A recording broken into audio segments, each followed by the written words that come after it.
Bismillahirrahmanirrahim. Alhamdulillahirabbil alamin. Wassalatu wassalam ala sayyidil mursalin wa ala alihi wa sahbihi wa man tabi'ahum bi ihsanin ila yaumiddin. Nawaitu ta'aluma wa ta'lim wa naf'a wal intifa' wal ifadah wal istifadah wal hatha ala tamassuki bi kitabillahi ta'ala wa sunnati rasulih. Wa du'a ilal huda wa dalalata ala al khairi wa ibtigha'a mardatihi wa qurbihi wa thawabihi subhanahu wa ta'ala. Allahumma faqqihna fid din wa alimna ta'wil. Rabbi shrah li sadri wa yassir li amri. Wahlul 'uqdatam min lisani yafqahu qawli waj'alni waziran min ahli. Bismillahirrahmanirrahim. Bismillahirrahmanirrahim. Alhamdulillah. Tadi saya belum salam. Assalamualaikum warahmatullahi wabarakatuh. Kita masuk di kelas kelima daripada kitab Al-Ibtihaj fi Bayani Mustalahil Minhaj karangan Habib Umar bin Ahmad bin Abu Bakar bin Smith. Setelah kita menyelesaikan kemarin pasal asoh was-sohih, sekarang kita masuk masalah al-madhab. Madhab ini dia sedikit pelik dia, akan tetapi dia dibilang susah tak. Kena fokus ya.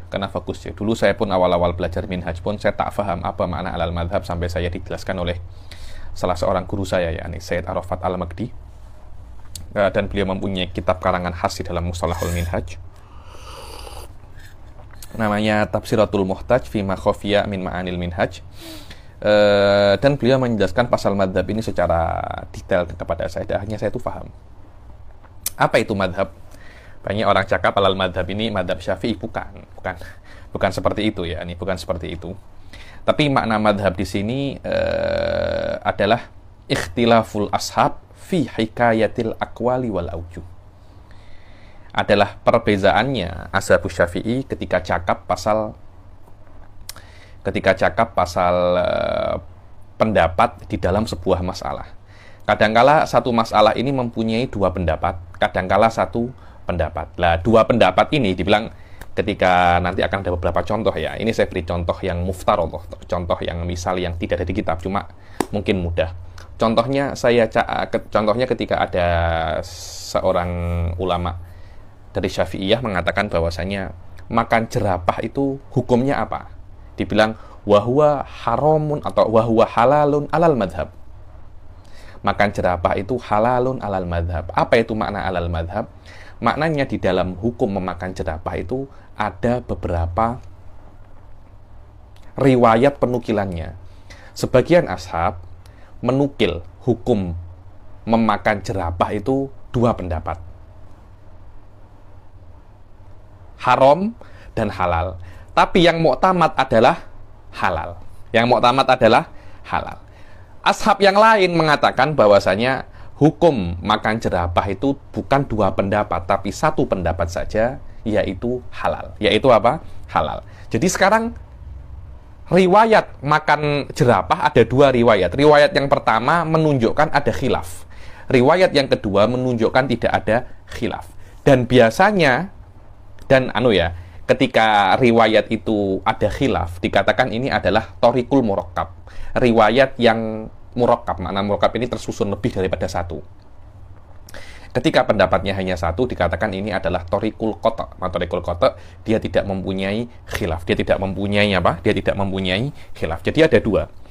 Ada thoriqul murakkab sama thoriqul qata'. Biasanya yang muktamad di thoriqul murakkab dia itu sama dengan yang ada di dalam thoriqul qata'. Maknanya yang muktamad di dalam hukum makan jerapah adalah halal. Yang mana halal itu adalah sama dengan riwayat qata' yang diriwayatkan oleh ashab lain di dalam hukum makan jerapah. Inilah yang namanya madhab. Dan guru saya mengatakan, Syed Arafat Al-Magdi itu mengatakan bahwasanya tidak ada kata-kata madhab kecuali di dalamnya itu pasti ada at-thoriqul murakkab wa thoriqul qata'. Pasti seperti itu.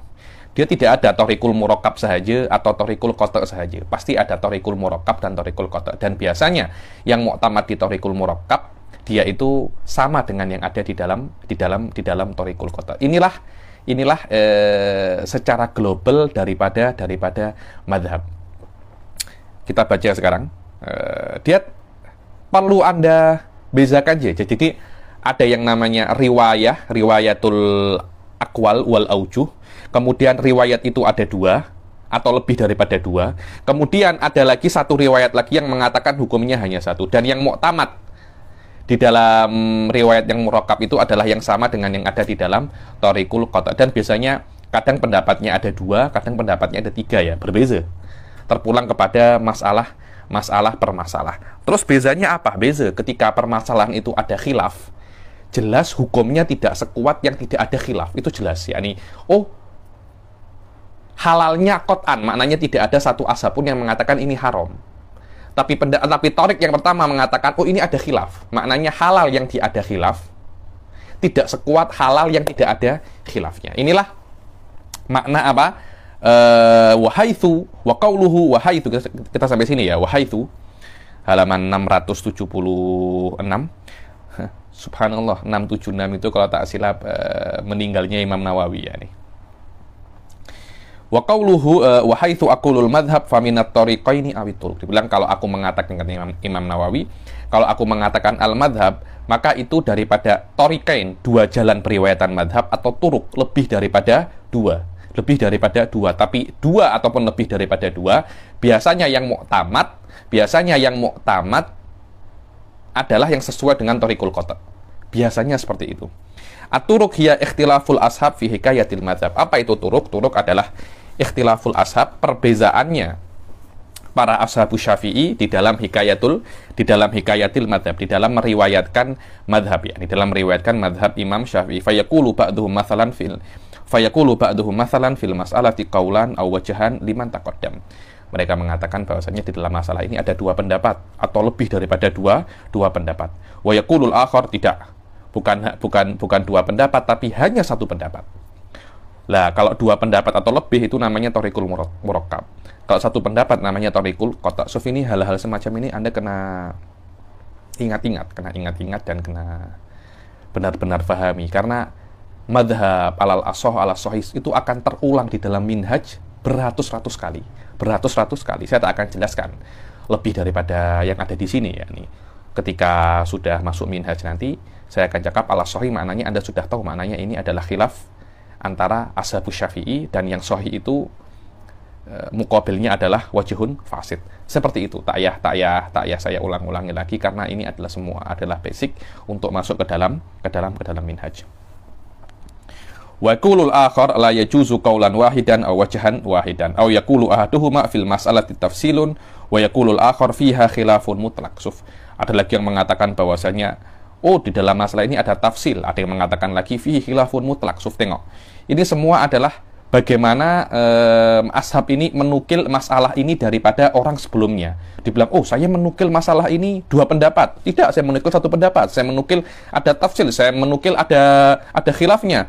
Sumar rajih alladhi ubira bil madhab taratan yakunu tariquhul qata'. Dibilang, dan yang dikatakan rajih yang diungkapkan oleh Imam Nawawi dengan madhab, kadangkala toriknya itu torik yang qata', yang hanya ada 1 pendapat. Kadangkala toriknya tariqul murakkab, atau dikatakan sini tariquhul mukhalif. Wal makna laisa muradul musannif daiman bitakbir bil madhab tariqatul qata', bal yakunu taratan tariqatul khilaf aidan. Dibilang, maknanya yang ketika musannif atau Imam Nawawi mengatakan ini pendapat ini alal madhab, bukan itu hanya Thariqul Qata', belum tentu. Nanti Anda akan tengok beberapa misal yang dikatakan mu'tamadnya ini Thariqul khilaf. Maknanya bukan thariqah yang hanya 1 pendapat, tapi lebih daripada 1 pendapat. Kecuali biasanya tetapi biasanya pendapat yang mu'tamad di dalam Thariqul khilaf sesuai dengan pendapat yang ada di dalam Thariqul Qata'. Kejap lagi mungkin akan ada misalnya. Bal yakunu taratan Thariqatul khilaf aidan. Fa mimma asyara ila ikhtilafihim bihadza ta'bir qauluhu fil minhaj fi bab tayammum. Apa contohnya alal madhab di dalam minhaj? Di dalam bab tayammum. Tengok. Fa inna wa fardhon wa naflan ubiha. Wallahi, saya kalau baca takbir minhaj itu hati saya tenang sangat, macam seronok sangat saya itu. Saya memang beza ya, ibaratnya Imam Nawawi fihi nur ya, fiha nur. Kemudian ketika saya baca ibarat minhaj itu, saya mengingat guru-guru saya ya, bagaimana dulu saya belajar mati-matian untuk menghatamkan dan memahami kitab minhaj itu berat. Tengok, fa inna wa fardhon wa naflan ubiha. kalau ada seseorang bertayamum, kemudian berniat ketika tayamum itu dua niat, berniat untuk sholat fardu dan sholat sunnah. Ubiha, maka dia diperbolehkan untuk sholat fardu dan untuk sholat sunnah. Au fardon, atau dia hanya berniat sholat fardu saja ketika tayamum, hanya berniat sholat fardu. Apakah dia boleh untuk sholat sunnah juga? Kalau berniat dua-duanya confirm, hanya berniat salah satu dan yang diniatkan hanya fardu, apakah dia diperbolehkan untuk sholat fardu? Falahun naflu alal madhab, maka dia diperbolehkan untuk sholat apa namanya? Nafal alal madhab, menurut madhab. Sayati nanti bagaimana tafsir makna alal madhab ini. Awin nafla awis sholah tanafala lal fardo alal madhab, dibilang atau ketika dia itu bertayamum, dia tidak berniat untuk sholat fardu, tapi dia hanya berniat untuk sholat sunnah saja. Atau dia berniat, saya tayamum untuk sholat saja. Untuk sholat. Sholat apa? Fardu apa sunnah? Tak, saya hanya berniat hanya untuk sholat. Apakah ketika berniat seperti itu, dia diperbolehkan untuk sholat fardu? Tidak. Dia hanya diperbolehkan tanafala. Tanafala lal fardo alal madhab, maka dia diperbolehkan untuk sholat sunnah sahaja dan tidak diperbolehkan untuk sholat fardu. Ada tiga masalah ya, ada tiga masalah. Yang pertama, niat ketika tayamum, niat fardu dan nafal, diperbolehkan sholat fardu dan nafal. Yang kedua, hanya sholat fardu sahaja, diperbolehkan untuk sholat sunnah juga, sholat nafal juga. Yang ketiga, dia hanya berniat sholat nafal, sholat sunnah, dan atau dia cakap untuk niat sholat sahaja, maka dia tidak boleh untuk sholat fardu. Dia hanya boleh untuk sholat sunnah. So, tengok, ada dua masalah di sini diungkapkan oleh Imam Nawawi dengan alal madhab. Macam mana itu? Asyara bil madhab fil mas'alatain ila ikhtilafihim fi hikayatil madhab fi hatainil mas'alatain dzakaral Umrani fil bayan ikhtilafahum fil ula. Dibilang Imam Nawawi mengisyaratkan di dalam dua masalah ini dengan lafaz madhab karena para murid-murid Imam Syafi'i yang dengan wasitoh banyak menukil masalah ini dengan banyak sekali pendapat, dan disebutkan oleh Imam Al-Amra di dalam kitabnya Al-Bayan ikhtilafuhum, yakni ikhtilafal ashafil ula, di dalam masalah kalau dia hanya berniat fardu saja. Yang pertama kan madhab yang pertama, kalau dia tayamum berniat hanya untuk sholat fardu, maka dia diperbolehkan untuk sholat sunnah juga alal madhab. Faqala wa inna wa bitayammumihi istibahata faridatin walam yanwin nafla fahal yastabihu bihin nafal. Ini adalah ibaratnya Al-Bayan lil Amrani. Kalau dia itu berniat dengan tayamumnya itu istibahata faridah, istibah, Anda kena paham ya bahwasanya ada dua cara untuk bersuci. Satunya itu wudhu, satunya itu tayamum. Wudhu itu menghilangkan hadas. Wudhu itu menghilangkan hadas. Bismillah. Wudhu itu menghilangkan hadas. Berbeda dengan tayamum. Tayamum itu tidak menghilangkan hadas, tapi dia itu istibahah, memperbolehkan untuk sholat walaupun dengan hadas. Ini perbedaan antara tayamum dan wudhu. Karena itu di dalam tayamum niatnya itu bukan bersuci daripada hadas, tapi istibahah. Mana istibahah? Meminta diperbolehkan untuk sholat, meminta akses untuk sholat walaupun dengan adanya hadas. Maknanya ketika Anda tayamum, hadas kecil Anda tidak terangkat, tapi walaupun hadas kecil Anda ada, tapi tetap diperbolehkan untuk sholat fardu atau sholat sunnah. Jayyid. Dibilang di dalam Al-Bayan, wa inna wa bitayammumihi istibahata faridatin walam yanwin nafla fahal yastabihu bihin nafla. Dibilang kalau dia itu berniat dengan tayamumnya itu istibahah, meminta izin untuk diperbolehkan sholat fardu, dan dia tidak meminta izin untuk diperbolehkan sholat sunnah, apakah ketika itu tayamumnya yang untuk fardu juga diperbolehkan untuk sholat sunnah tanpa ambil tayamum yang lain? Beza dengan beza dengan wudhu. Wudhu ini kuat ya. Kenapa kuat? Karena dia itu menghilangkan hadas. Ketika hadasnya hilang, setelah dia sholat fardu, dia diperbolehkan untuk sholat sunnah walaupun dia hanya berwudhu untuk sholat fardu. Kenapa? Karena hadasnya itu terangkat. Berbeza dengan tayamum. Tayamum itu hadisnya tidak terangkat, karena itu di situ ada khilaf. Anda diberi akses untuk sholat fardu. Apakah juga Anda diberi akses untuk sholat sunnah?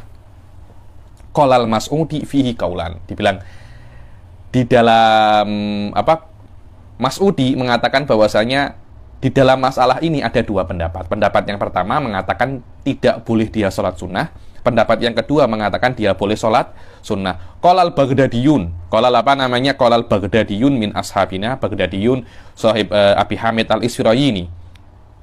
Yastabihun nafla qaulan wahidan. Mas'udi mengatakan bahwasanya pendapat mengatakan boleh, pendapat mengatakan tidak boleh. Thariqatul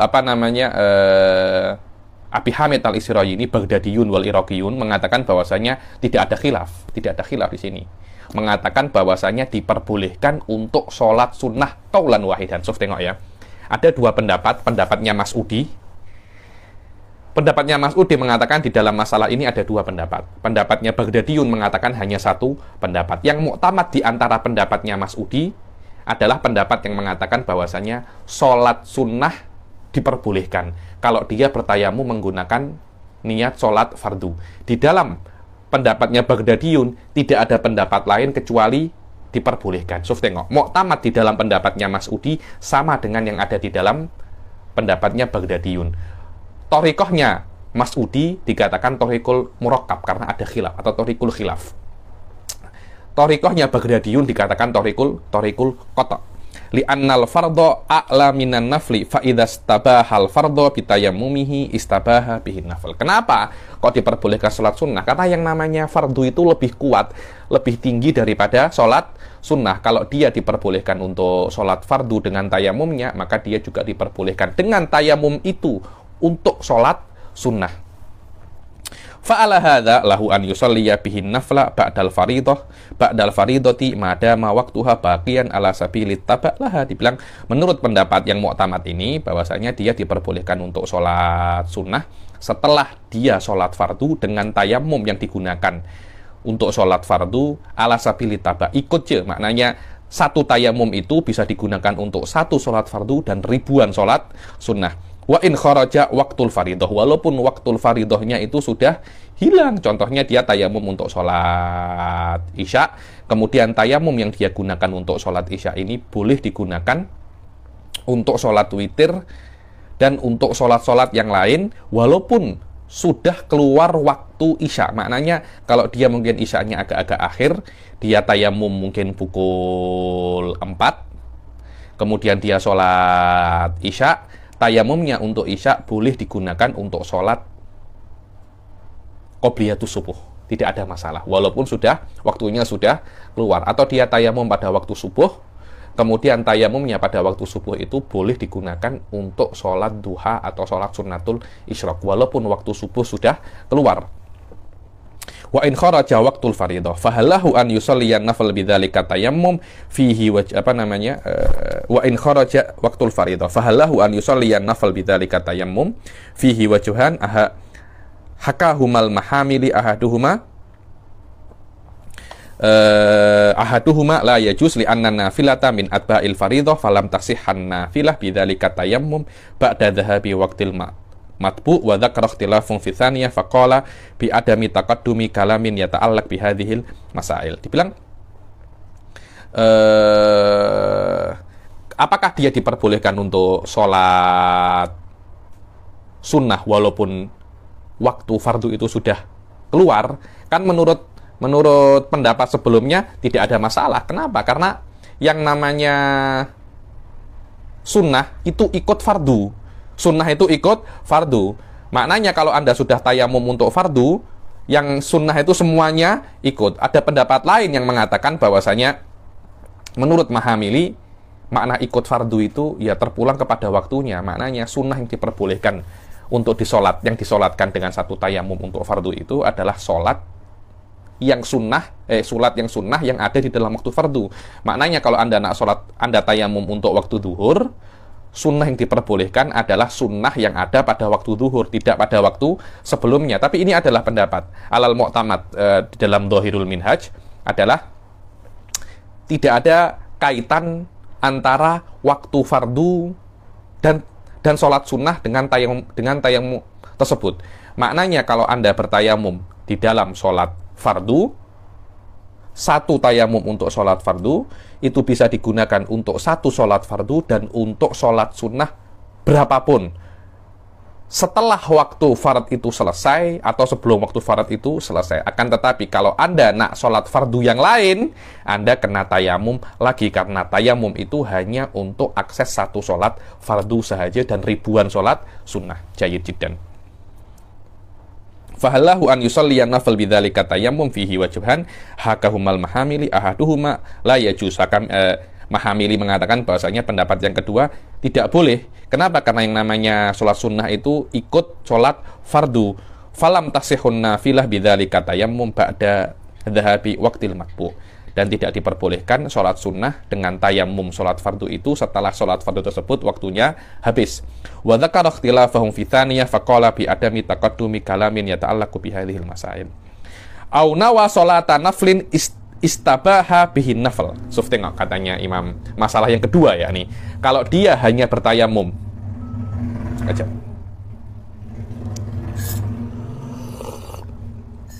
Kalau dia hanya bertayamum dan dia berniat untuk sholat sunnah sahaja.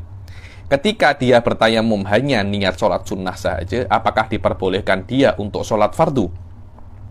Fahal yastabihu bidzalika tayammumi sholatal farad qala amatu ashabina la yastabihu fihil fardo la yastabihu bihil fardo qaulan wahidan. Dibilang majority ashabuna, yakni ashabu Syafi'i, mengatakan bahwasanya dia tidak boleh untuk sholat fardu dengan menggunakan tayamum untuk sholat sunnah. Wa qala al-Mas'udi, Mas'udi lagi, wa Abu Hatim al-Qazwini hiya ala qaulan. Tengok, majority ashab mengatakan tidak boleh. Ini namanya torikul qata. Torikul apa namanya? Torikul qata. Maknanya pendapatnya hanya satu.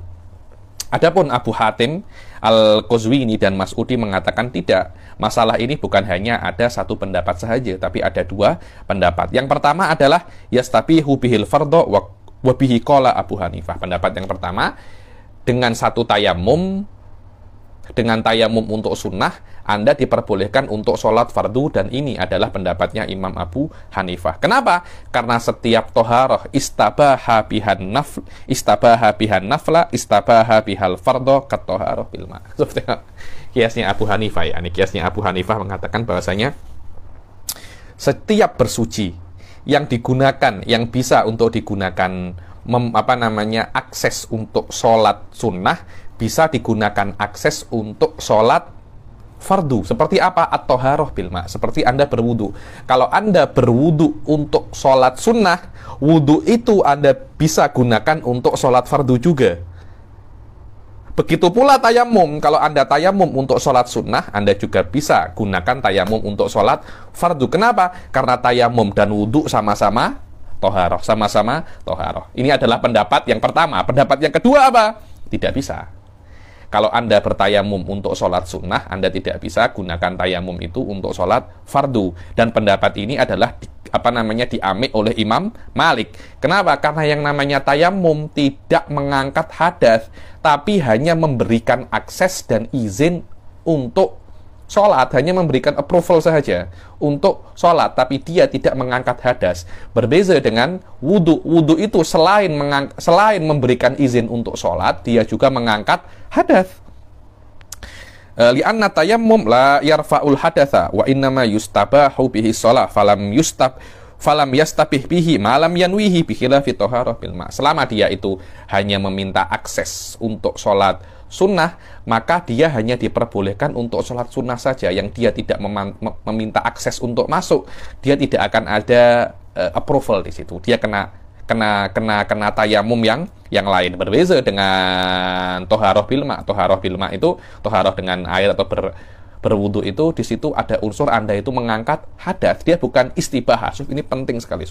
Perbezaan antara tayamum dan wudu, intinya adalah tayamum itu tidak mengangkat hadas.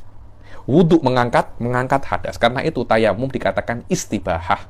Makna istibahah, tolabul ibahah, meminta izin, meminta kebenaran untuk sholat dengan adanya hadas. Berbeza dengan wudu. Wudu itu adalah mengangkat hadas. Ketika dia mengangkat hadas, otomatis dia itu mempunyai izin untuk sholat. Fa'idha qulna bihadha wa annahu la yasihu tayammumuhu lil farad hatta yanwiyahu fahal yaftakiru ila ta'yinil faridah bi niyyati tayammum fihi wajhan. Sekarang kalau dengan pendapat ini kalau dia itu tidak bisa untuk tayamum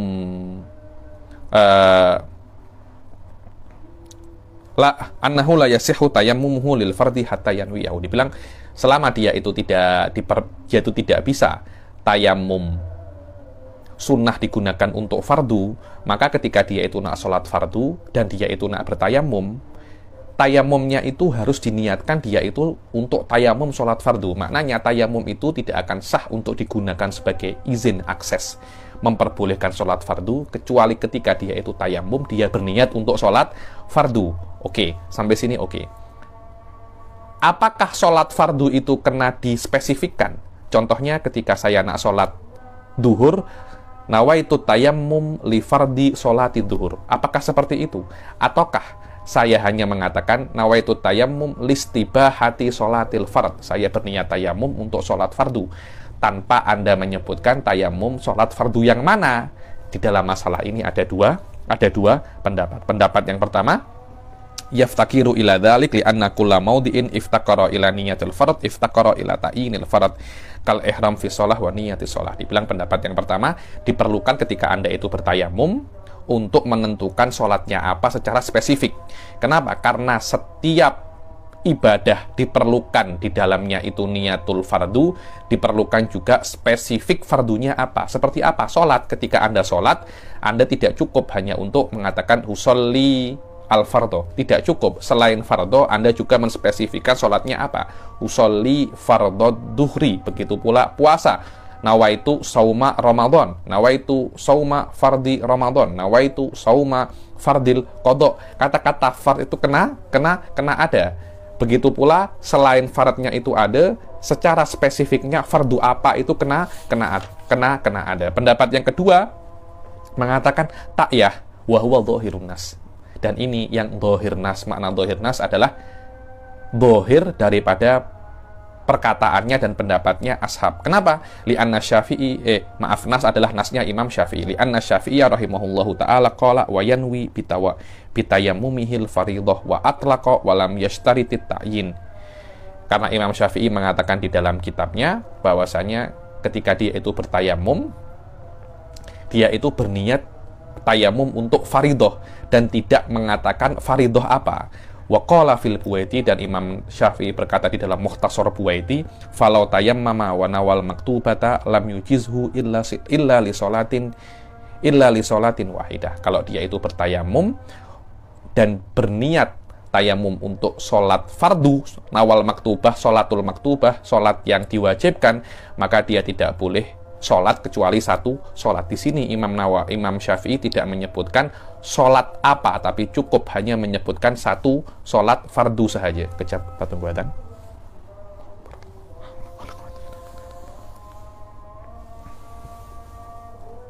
Allahu Akbar, Allahu Akbar.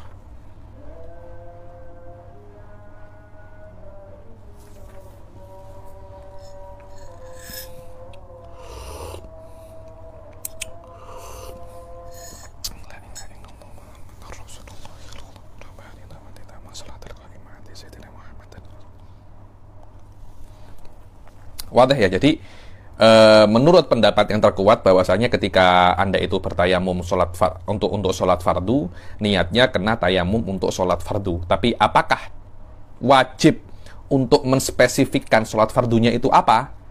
Pendapat terkuat tidak. Cukup Anda mengatakan nawaitu tayamum listibahati sholatil farad, selesai. Ta'yah apa namanya? Fardu apa? Ta'yah. Dan ini adalah pendapatnya Imam Syafi'i. Wa min amthilati dzalika qaulul minhaj. Sekarang ada lagi misal alal madhab. Dan di antara misal istilah alal madhab adalah qaulul minhaj. Ibaratnya minhaj apa? Idzam tana'a isti'maluhu fi udwin in lam yakun alaihi satirun wajabat tayammum. Wa kadza ghuslus sahih alal madhab ay al khilaf fi ghusli sahih ala tariqah. Nah, ini masalah di dalam masalah jabiroh. Di dalam masalah jabiroh.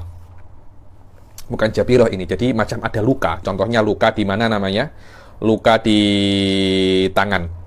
Kalau seseorang itu tidak bisa untuk memakai air di salah satu anggota wudhunya, fi udwin, ay fi udwin min a'dha'il wudhu. In lam yakun alaihi satirun, lukanya itu tidak ada satirnya. Jadi luka sudah tidak ada bandage-nya, tidak ada apa namanya? Gipnya, sudah luka saja, mungkin letak obat sikit ya. Dokter cakap luka ini jangan sampai terkena air. Yang lain-lain oke, tapi luka ini apa namanya? Tapi luka ini jangan sampai kena air. Maka luka ini tidak diperbolehkan untuk kena air. Akan tetapi selain luka wajib ghuslu shahih alal madhab.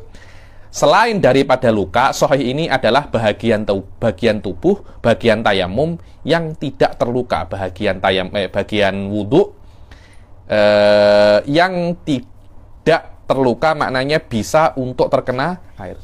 Tolong keluar, Sel. Bagian wudhu yang tidak terkena air. Sekarang kan tangannya ini ada lukanya. Dia wajib untuk membasuh Dia wajib untuk membasuh bahagian-bahagian yang tidak ada lukanya. Lah, bahagian yang ada lukanya ini kan tidak terkena air. Di dalam bahagian luka ini masih ada hadas kecilnya. Lah, untuk hadas kecilnya itu dia kena tayamum dan dia juga kena untuk membasuh bahagian yang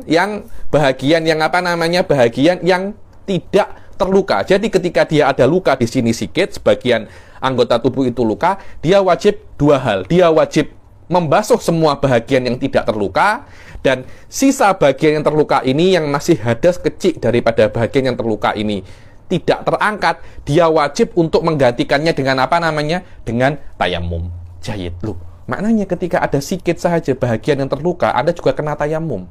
Kalau memang dia wajib tayamum, terus apa gunanya dia membasuh semua bahagian yang sehat? Karena itu kan ada khilaf di situ. Wajib ghuslu shahihi alal madhab. Kalau memang saya wajib tayamum, kenapa saya kena membasuh bahagian yang tak terluka? Tapi pendapat terkuat madhab Imam Syafi'i, walaupun Anda wajib tayamum, Anda pun juga wajib untuk membasuh bahagian-bahagian yang sehat, tapi alal madhab.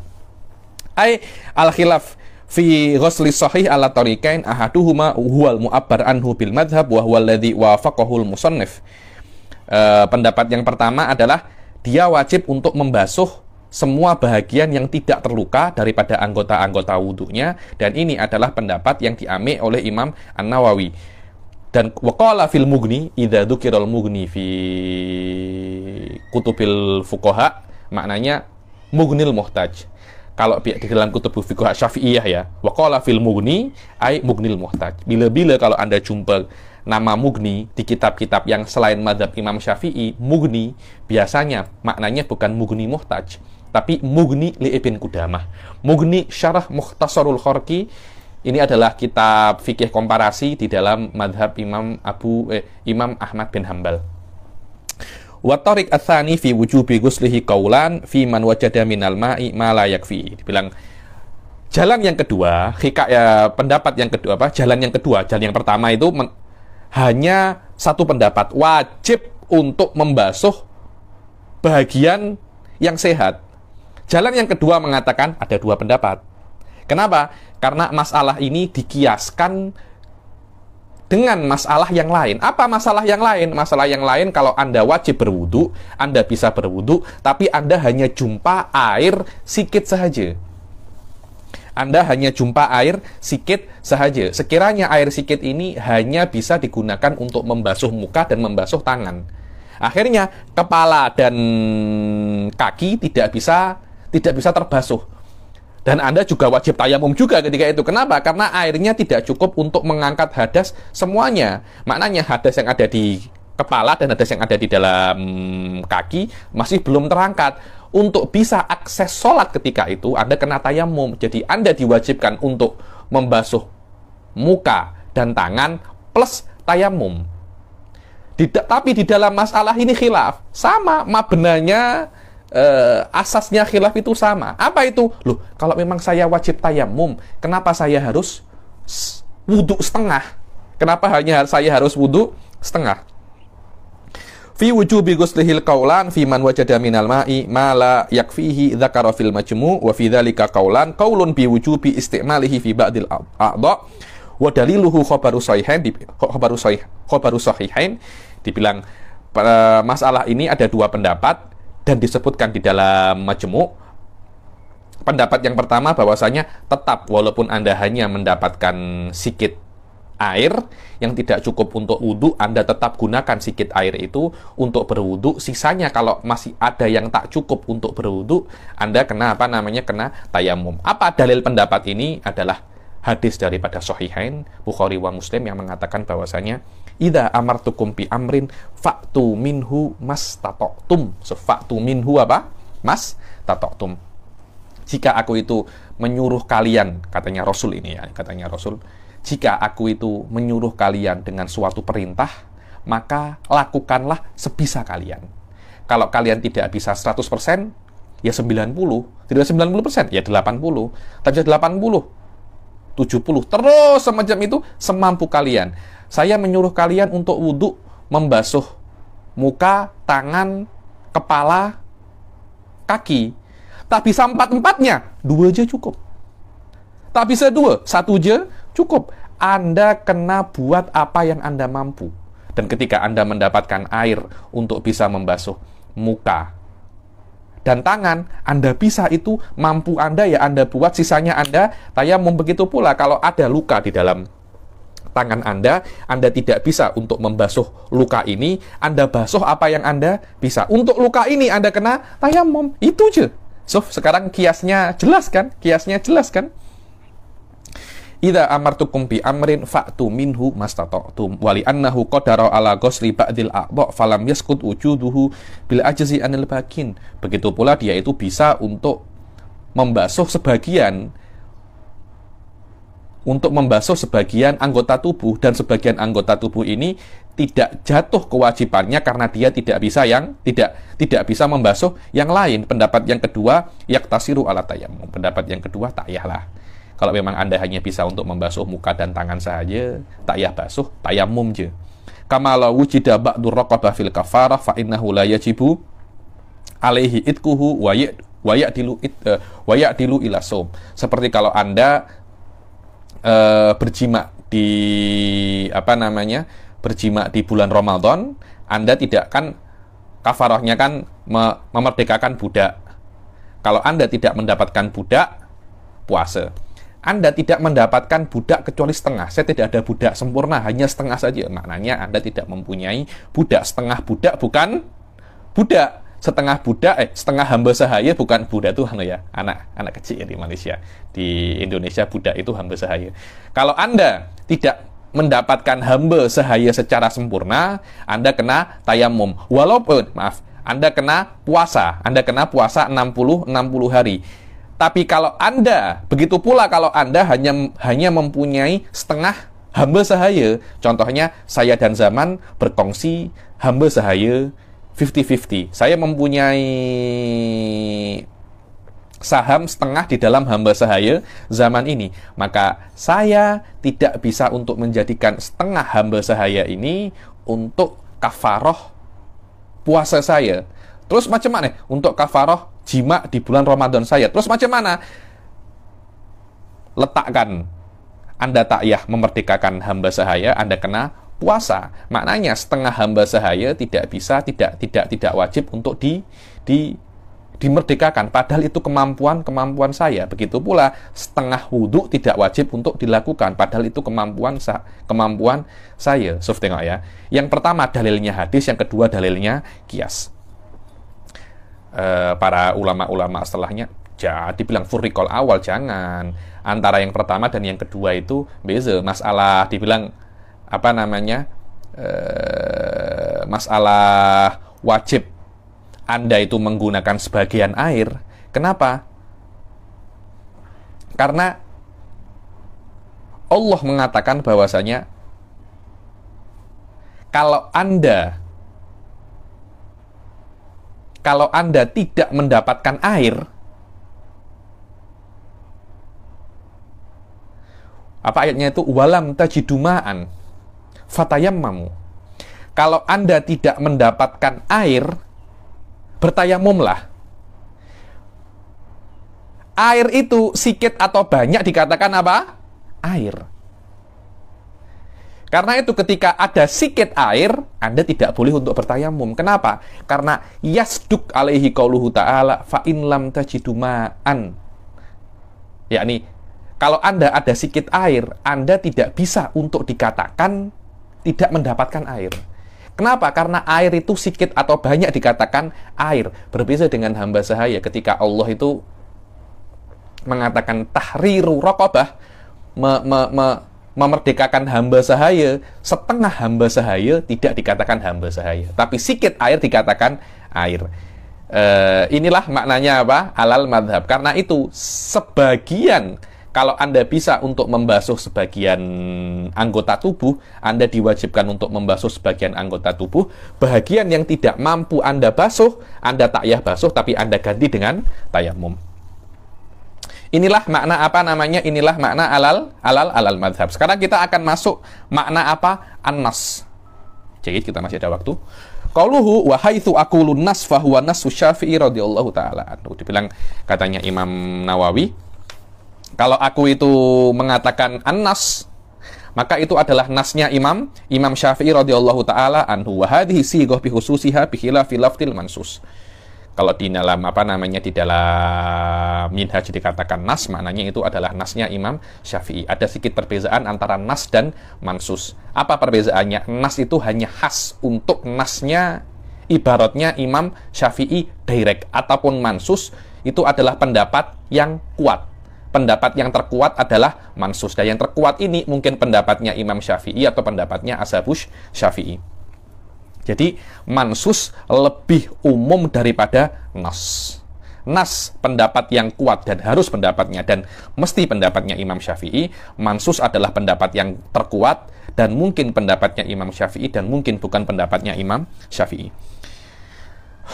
Qauluhu wa haitsu aqulun nas fa huwa nasu Syafi'i radhiyallahu taala anhu ai hadhihi sighah bi khususiha bi khilafi lafdil mansus faqad biru bihi anin nas wa anil qaul wa anil wajah. Dibilang berbeza dengan mansus. Mansus itu lebih umum lagi. Kadangkala mansus itu takbir untuk nas, kadangkala takbir untuk qaul, kadangkala takbir untuk wajah. Fal murad hina idin ar-rajih.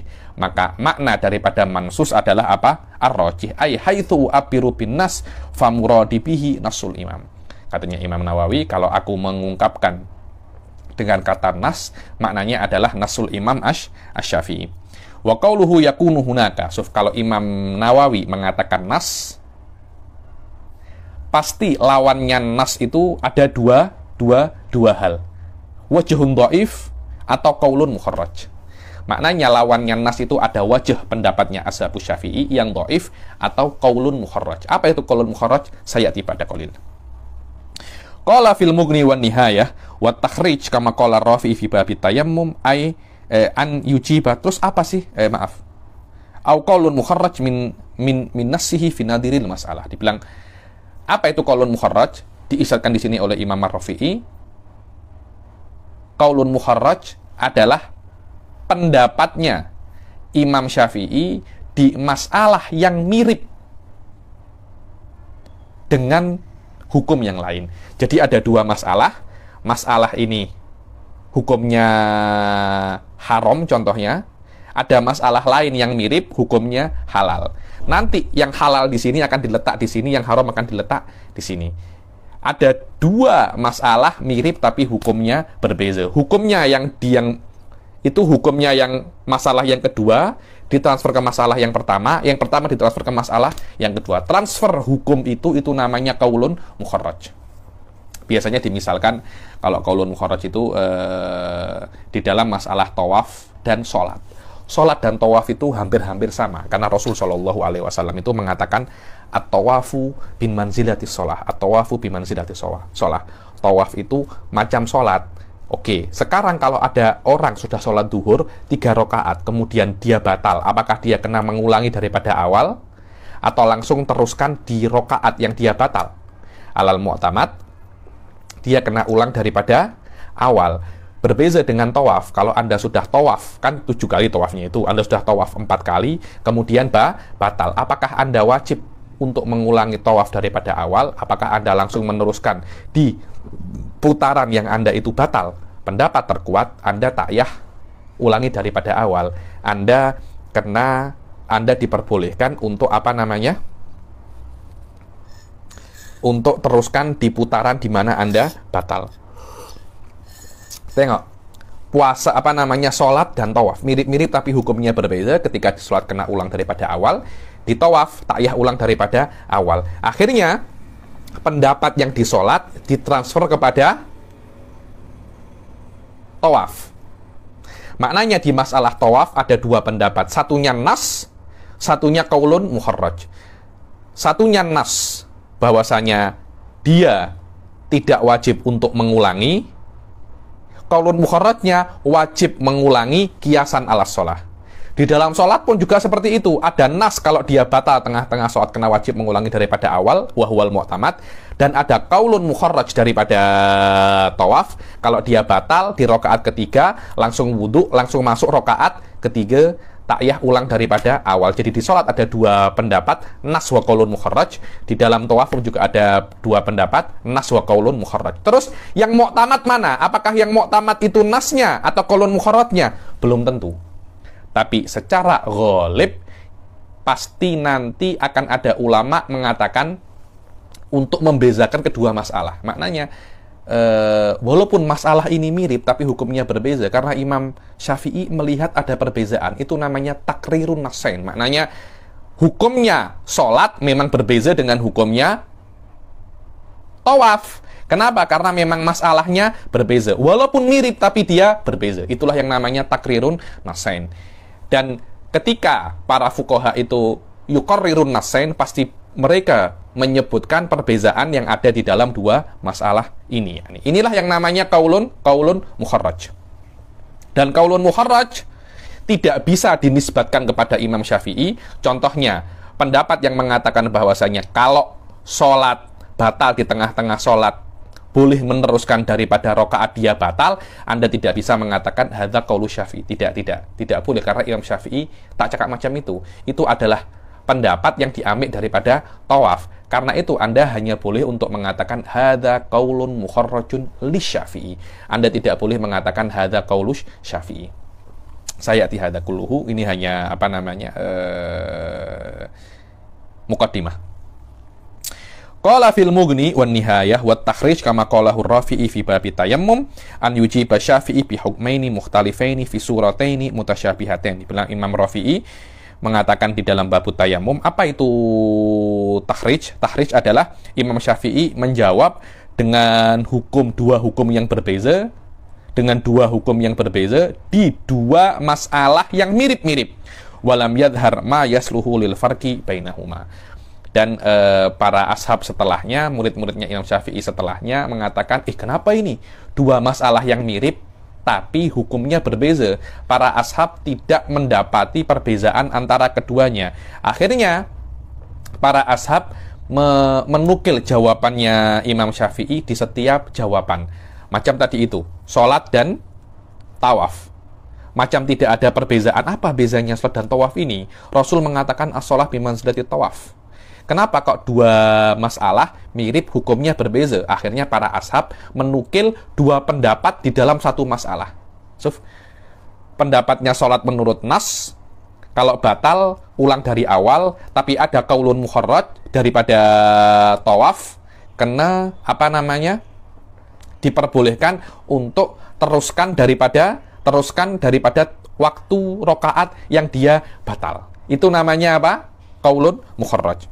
Ilal fayangkulul ashabu jawabahu fi kulli suratin minhuma ilal ukhra. Fayahsulu fi kulli suratin minhuma qaulan mansusun wa mukharraj. Karena ashab menukil 2 pendapat itu, maka di setiap masalah akan ada 2 pendapat. Satunya pendapat yang mansus daripada Imam Syafi'i, dan satunya adalah qaulun mukharraj daripada masalah yang mirip dengan masalah ini tapi hukumnya berbeza. Wal mansus fi hadhihi huwal mukharraj fi tilk. Dan pendapat yang nas di masalah sholat mukharraj dalam mas'alatul tawaf. Yang mansus di tawaf, mukharraj dalam mas'alatul sholah. Wal mansus fi tilka wal mukharraj fi hadhihi fayuqalu fihi ma qaulan bin naqli wa takhrij. Dibilang di dalam sholat ada dua pendapat, mangkul daripada Imam Syafi'i wa takhrij daripada masalah yang lain. Ai nuqilal mansus fi min hadhihi surah ila tilka wa khurrija fiha wa kadzalika bil aqs. Wa kadzalika bil aqs. Qala wa yajuzu an yakunal murad bin naql ar-riwayah. Dan ada juga yang mengatakan makna mangkul ini adalah riwayah, wal makna anna fi kulli suratin minas surataini qaulan mansusan wa akhar mukharraj wal ghalib fi hadha adamu itbaqil ashab ala takhrij bal minhum man yukharrij wa minhum man yubdi farqan bainas suratain. Dibilang ketika ada masalah seperti ini, maknanya ketika ada masalah yang mirip tapi hukumnya berbeza, biasanya ashab Syafi'i tidak ikut semuanya tidak ikut-ikutan mentakhrij kaulan, tak seperti itu. Sebagian ada yang mentakhrij, sebagian ada yang tidak mentakhrij tapi yuqarrirun nasain. Makna apa yuqarrirun nasain? Mengatakan bahwasanya hukumnya sholat tidak sama dengan hukumnya tawaf. Kalau saya jadi ashab, saya akan cakap, oh jangan disamakan antara sholat wa tawaf. Kenapa? Karena sholat ini mudah. Sholat ini apa? Mudah. Maknanya 5 menit selesai, 7 menit selesai. Tawaf, kalau setiap 4 Anda batal, wudhu lagi. Innalillahi wa inna ilaihi raji'un. Tempat wudhunya mana, sholatnya tawafnya mana, susah akhirnya. Susah. Nah, terus bagaimana Anda nak cakap at-tawaf bimanzilatis sholah? Rasul mengatakan tahu. Ar-Rasul bimanzilatis sholah. Ya memang at-tawaf bimanzilatis sholah daripada syaratnya. Maknanya ada beberapa hal yang memang makomnya sama dengan sholat. Atau memang kita boleh cakap at-tawaf bimanzilatis sholah, bahwasanya makomnya, pahalanya tawaf macam pahalanya sholat, atau syaratnya tawaf macam syaratnya sholat. Sudah selesai. Akan tetapi ketika batal, dia tidak sama seperti sholat. Kenapa? Karena sholat ini mudah, di mana-mana boleh. Tawaf tak boleh macam itu. Tawaf itu susah sikit ya, banyak orang, kemudian susah nak ke Masjidil Haram, susah, apalagi masa-masa pandemik seperti ini susah. Karena itu ada perbedaan antara tawaf dan sholat. Karena itu hukum yang ada di tawaf tidak bisa Anda transfer ke masalah yang sama di dalam sholat. Wallahu alam. Itu namanya karena ada para ashab mentakrir dua hukum dengan cara menyebutkan perbezaan antara dua masalah. Qala fit tuhfah thumma rajih immal mukharraj wa immal mansus wa immal mansus wa imma takrirun nasaini wal farq wa huwal aghlab. Dibilang Ibn Hajar fit tuhfah. Terus kalau ada dua pendapat mansus wal mukharraj, biasanya yang mu'tamad itu ya imma yang qaul mukharrajnya, ya imma qaul mansusnya, dan atau yang mu'tamad itu nas di setiap pendapat, dengan cara para ulama itu menyebutkan perbezaan antara dua masalah ini, dan itu yang mayoritas. Contohnya apa? Sof tengok ya, contohnya di antara qaul mukharraj, masalah ummul walad. Masalah apa? Masalah ummul walad. Masih ingat kan? Akhir daripada bab Yaqutun Nafis, ummul walad. Apa itu ummul walad? Ummul walad adalah seorang sayyid yang menghamili hamba sahaya perempuannya, kemudian ketika dia itu hamil, dimerdekakan. Ketika dia itu hamil, maka amah itu sendiri akan menjadi ummul walad. Apa itu ummul walad? Ummul walad ini, ketika sayyidnya itu mati, perempuan ini, hamba sahaya ini akan merdeka. Kenapa? Karena perempuan ini melahirkan anak bagi sayyidnya. Dia mempunyai hutang budi.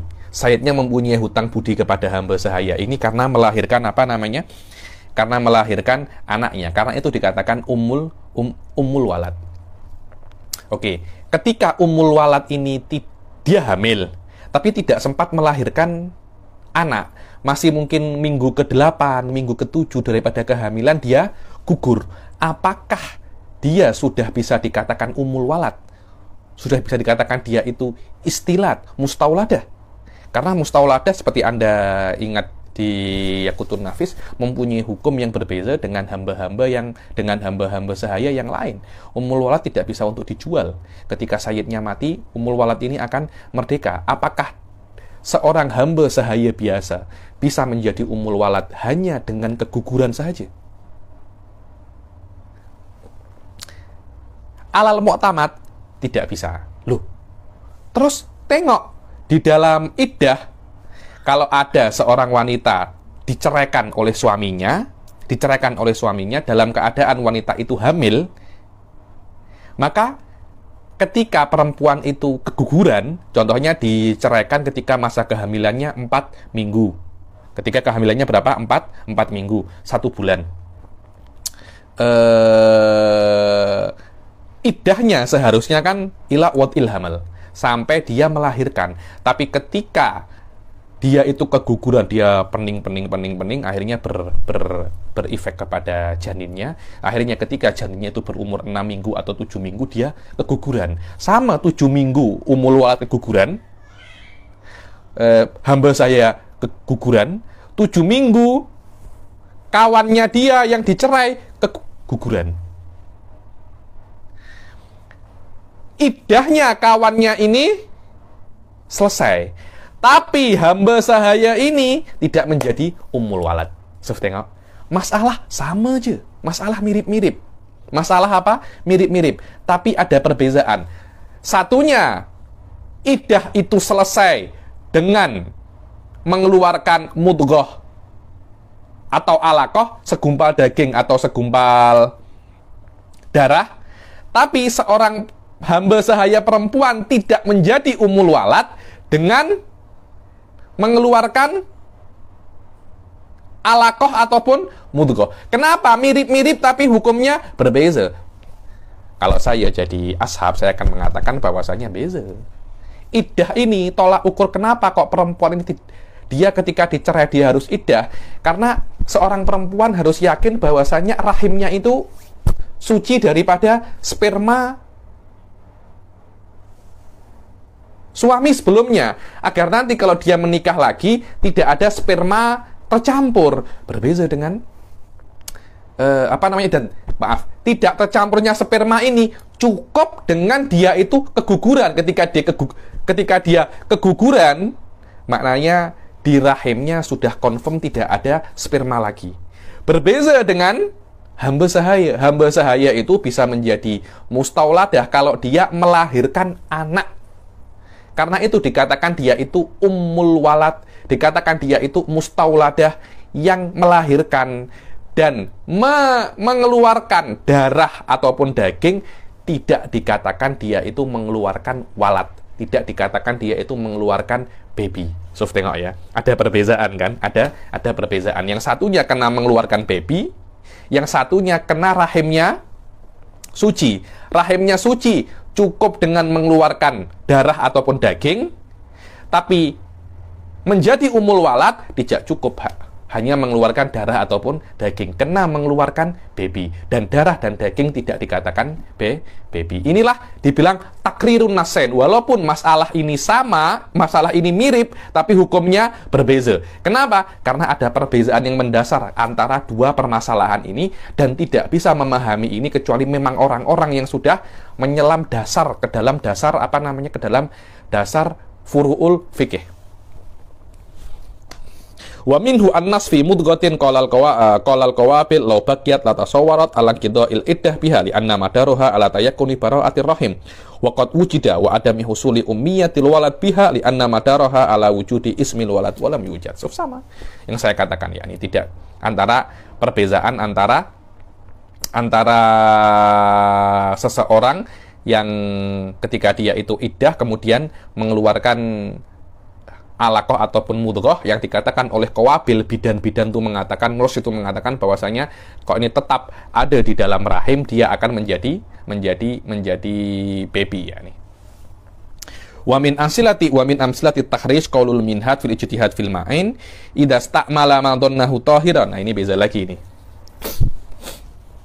Kalau ada ijtihad ya, kalau ada ijtihad, ini contohnya ini satu baldi, ini baldi yang kedua, ini baldi yang kedua.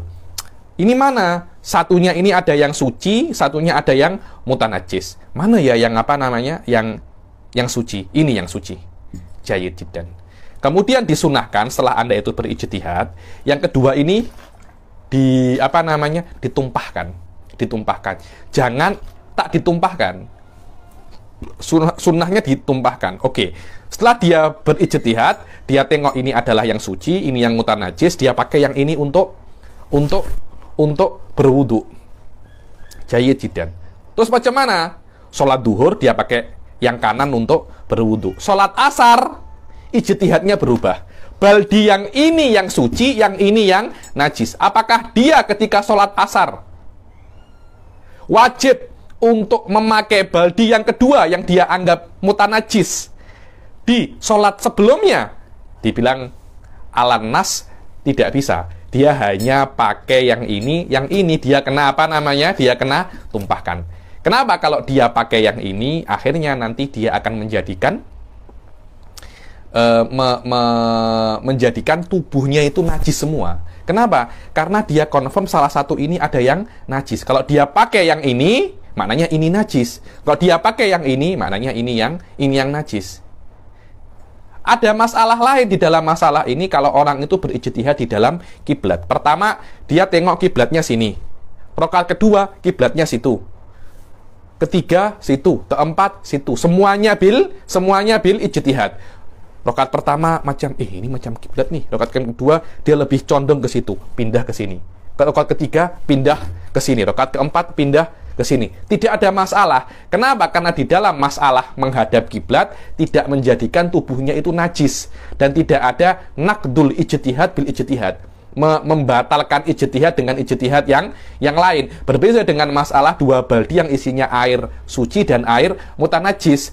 Kalau Anda memakai air yang kedua, akan ada unsur mematahkan ijtihad dengan ijtihad yang lain. Karena itu Anda tidak boleh untuk memakai baldi yang kedua dan wajib untuk memakai baldi yang pertama dan yang kedua kena ditumpahkan. Tapi di dalam masalah kiblat, kalau Anda berubah kiblat, Anda diwajibkan untuk mengikuti kiblat yang kedua. Walaupun jika Anda sholat 4 rakaat di dalam 4 kiblat, tidak ada masalah. Kenapa? Karena berpindah kiblat tidak menyebabkan semua badan Anda najis. Wallahu a'lam. Ini yang namanya takhir. Kenapa?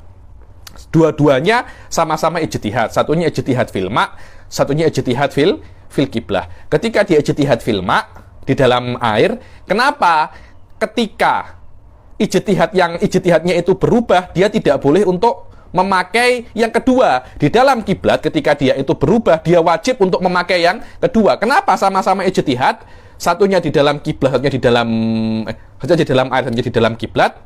Kok hukumnya berbeza? Beza. Di dalam air kalau Anda memakai yang kedua, akan ada naqdul ijtihad bil ijtihad. Di dalam masalah kiblat tidak ada itu, karena itu hukumnya berbeza. Itu namanya takrirun nassain wa ibda'il faraq. Maknanya hukumnya tetap walaupun sama, tapi hukumnya berbeza walaupun masalahnya mirip, tapi dia menyebutkan perbezaan antara kedua ini yang mirip. Sof tengok ini, wa min amsilati takhrij qaulul minhad fil ijtihad fil ma'ain wa idza sta'mala man dhannahu tahiran araqal akhar fa in taghayyara wa taghayyara dhannuhu lam ya'mal bi tsani 'alan nas. Kalau dia berijtihad kemudian dia sampai ke dalam satu kesimpulan, dia amik baldi yang dia anggap tohir dan dia disunahkan untuk menumpahkan yang satunya. Kalau dia tidak menumpahkan dan ijtihadnya itu berubah, maka dia tidak beramal di ijtihad yang kedua. Dan masalah yang mirip dengan ini adalah ijtihad di dalam kiblat. Kalau wa in taghayyara ijtihaduhu amila bitsani. Kalau ijtihadnya dalam kiblat itu berbeza, berubah, maka dia kena amik kiblat yang kedua. Di masalah air tidak boleh amik yang kedua. Di dalam kiblat wajib amik yang kedua. Fahatani mas'alatan mutasyabihatan yasulu fi suratil ijtihad fil qiblah qaulan al qaul mansus. Dibilang di dalam dua masalah yang mirip-mirip ini hukumnya berbeza. Karena itu di dalam ijtihad fil qiblah ada dua pendapat. Mansus maknanya dia kena amik yang kedua, atau mukharraj dikiaskan di dalam mukharraj di dalam masalah ijtihad fil ma'. yaitu dia tidak boleh ambil kiblat yang kedua. Wa huwal amal bi ijtihadi tsani fil qiblah idza taghayyar dhannuhul awal wal qaulul mukharraj min ijtihad fil ma wa huwa adamul amal bi tsani fil qiblah wa fi surat ijtihad fil ma yahsulu qaulan. Dia bilang selama di dalam kiblat ada dua pendapat, pendapat yang ambil yang kedua ambil ijtihad yang kedua wahwal mu'tamad, dan pendapat tidak boleh ambil ijtihad yang kedua kiasan alal ijtihad filma. Begitu pula di dalam ijtihad filma ada dua pendapat. Pendapat yang pertama pendapat nas daripada Imam Syafi'i, yaitu tidak boleh ambil ijtihad yang kedua, dan ada qaulun mukharraj dikiaskan dengan dengan ijtihad fil qiblah, dia wajib untuk ambil ijtihadnya dia yang kedua. Wa huwa adamul amal bil ijtihadi tsani wal mukharraj min maslahatil ijtihad fil qiblah huwal amal bil ijtihadi tsani fil ma. Wa furriqa, ada sebagian ulama yang membezakan, jangan Anda buat tahrij macam itu. Tapi kita tak yah tahrij, tapi kita kena sebutkan perbezaan antara dua masalah ini. Sebutkan perbezaan antara dua masalah ini. Wa furriqa bi annal amala bihi huna yuaddi ila naqdil ijtihad bil ijtihad in ghasala ma asabahul awal au ila shalah binajasatin in lam yaksilhu. Dibilang Anda tidak boleh untuk menggunakan ijtihad yang kedua di dalam masalah air, karena kalau Anda menggunakan ijtihad yang kedua di dalam masalah air, maknanya Anda menjadikan baldi yang pertama itu apa? Baldi yang pertama itu najis. Kalau memang ijtihad Anda itu benar, yang kedua ini adalah yang suci, maknanya sholat duhur yang Anda sebelumnya ini, Anda menggunakan air yang najis. Air yang kedua ini untuk membersihkan air yang najis tadi. Dan kalau ijtihad Anda yang kedua ini salah, akan menyebabkan Anda sholat dengan najis. Sholat dengan air yang najis. Berbeza dengan dengan mas'alatul qiblah. Tidak akan ada hal seperti itu. Wa hunaka ay fil qiblah la yu'addi ila sholatin binajasah wala ila ghairil qiblah al amal bil ijtihad. Dibilang di dalam masalah kiblat tidak menjadikan sholat berbeza-beza kiblat menjadikan sholat Anda dengan najis, dan juga sholat tanpa menghadap kiblat. Kenapa? Karena Anda di dalam sholat, ini penting ya, Anda tidak wajib secara yakin menghadap kiblat, tidak. Anda diwajibkan secara dhon menghadap kiblat.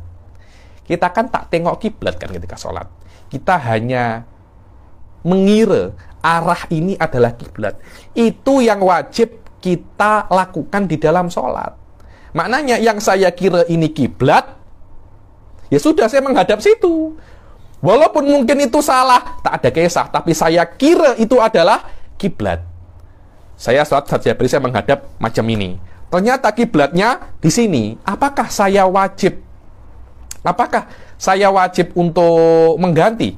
Tidak. Kenapa? Ketika saya tengok kiblat adalah sini, dan ketika macam sinilah, sama menghadap kiri dan menghadap depan sama-sama dhonnya, sama-sama dhon. Berbeza kalau satunya yakin, satunya dhon. Kalau satunya yakin, satunya dhon, maka saya wajib mengganti. Kalau sama-sama dhonnya, tidak. Kenapa? Karena sholat saya menghadap ke depan sini sama kuatnya dengan sholat saya menghadap samping. Tidak ada yang lebih kuat, dan sholat berbeza-beza arah tidak menjadikan sholat saya dengan najis. Wa mimman kharaja minan nas fi taghyiril ijtihad fil qiblah al amal bil ijtihad fil ma Ibnu Suraj wa taqaddamul faraq anifan. Dibilang terus siapa di antara para ashabul wujuh yang tak amik yang tak yubdi farqon, yang tidak takhirun nasen, siapa yang buat tahrij? Yang katanya yang buat tahrij adalah Ibnu Suraj. Ibnu Suraj mengatakan bahwasanya di dalam masalah kiblah ada dua pendapat, satunya mansus, satunya mukharraj. Begitu pula di dalam masalah ijtihad fil ma. Akan tetapi para ulama atau Ibnu Suraj mengatakan ada sedikit perbedaan antara ijtihad fil ma wal ijtihad fil kiblah. Apa bezanya? Yang sudah saya katakan barusan. Jayyid jiddan.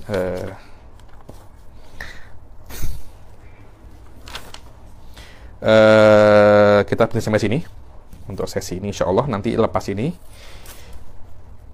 kita masuk Aqulu Al-Jadid dan kita selesaikan kitab ini. Nanti kita baca sikit daripada kitab Mustalahat Minhaj insya Allah di kitab ini juga. Kita akhiri sampai sini. Wabillahi taufiq wal hidayah wa ridha wal inayah. Assalamualaikum warahmatullahi taala wabarakatuh.